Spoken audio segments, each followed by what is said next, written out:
లో దేవుడిని చూడు అని.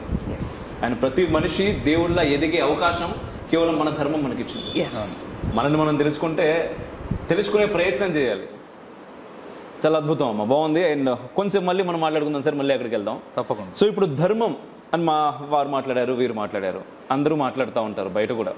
ధర్మం ధర్మం ధర్మం బాగుండాలి, ధర్మం కోసం ఏదైనా చేయాలి. అండ్ అకార్డింగ్ టు యూ ధర్మం ఇచ్చేటటువంటి డెఫినేషన్ ఏంటి?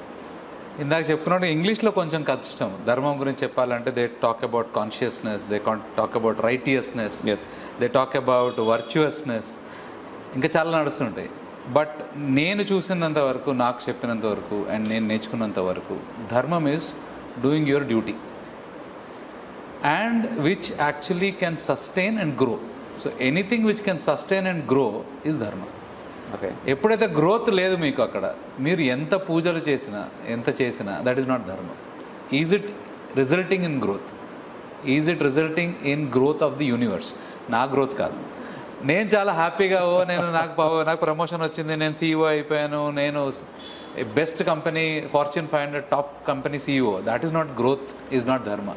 దానివల్ల ప్రపంచం ఏమైనా పెరిగిందా? ప్రపంచానికి ఏమైనా ఉపయోగం ఉందా? అంటే ప్రపంచం అంటే మన భూలోకం కాదు, 14 లోకాలు. 14 లోకాలకి మనం చేసేంత కెపాసిటీ ఈ బాడీతో లేదు. అట్లీస్ట్ ఈ బాడీ ఉన్నప్పుడు అట్లీస్ట్ భూలోకం, if you can talk about the middle లోకం, if you can do something to that so that it can grow, is the dharma which I feel and define it.